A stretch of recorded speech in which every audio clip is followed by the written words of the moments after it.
My name is Jing Bentley, and from what you can see here, this is a picture of my bedroom. I collect a lot of stuff, but I'm particularly fond of vintage toys, children's books, and Japanese fashion dolls.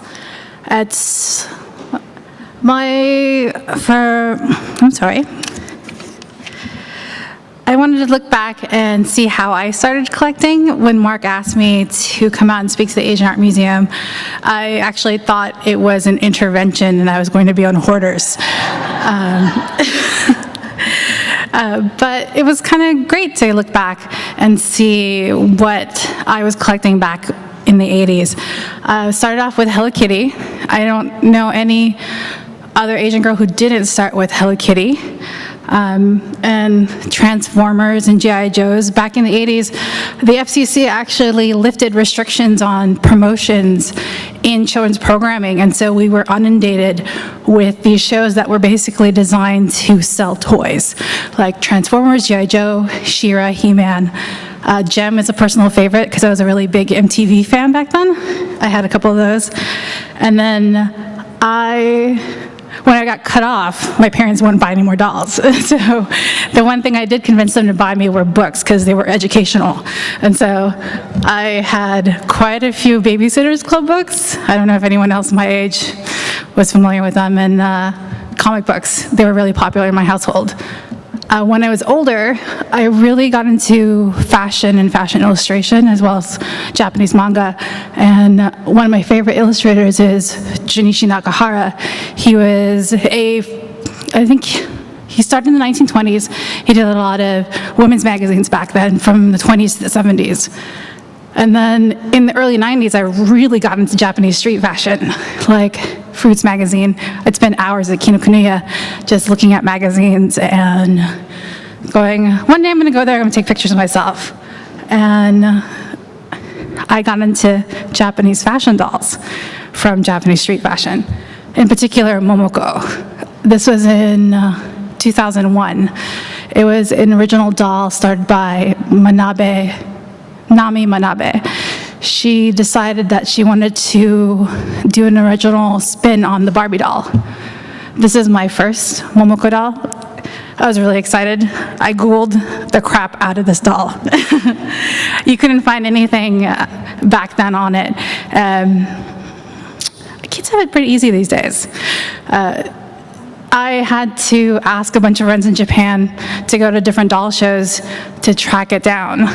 What I love about this doll, the miniature scale of real life items, like these Birkenstocks, those are my size 9 feet next to Momoko doll. I'm waiting for the next slide. This is my particular favorite doll. It is a doll that is based on I don't want to mangle the word, a Bozuzuku motorcycle gang style, or a workman style. That's actually sterling silver. All of that done in a 1/6 scale. She has a little skull ring, a little wallet chain, and in 2004, I was really lucky to actually meet the creator of Momoko. I went with Super 7 magazine, and it was like Willy Wonka's chocolate factory. You had to drag me out of there. And I think to this day, this was the peak of my obsession with Momoko, 2004, 2005. All these dolls here with the peaches on their head, these are in my collection. Out of 60, they did around 65 in 2005. I had 50 out of 65 dolls. Then the doll got really popular. It wasn't just like a doll collector's little secret. They eventually ended up giving the license to Sakaguchi, who is most well known for Monchichi. I don't know if you guys remember that doll. They look like little monkeys sucking their thumbs. They went and ran with it, and they have made close to 140 dolls since then. At that point, I had to get out of the game. These are a couple of my favorites of Sakaguchi that I actually have them here. I love the little fanny pack and the little sneakers and the little motorcycle boots. They just look like girls coming out of Shibuya or Harajuku, and that's like one of the things I love. These are most recent releases. They started doing kimonos in really great fabrics. The collector herself started dressing in kimono, and she's like, I want the dolls to look exactly like me. I think they're pretty expensive. These particular dolls are like $300. Like this one is relatively inexpensive. This one's about $150. I like that this one says, don't count your dolls on her t-shirt. Let's see here.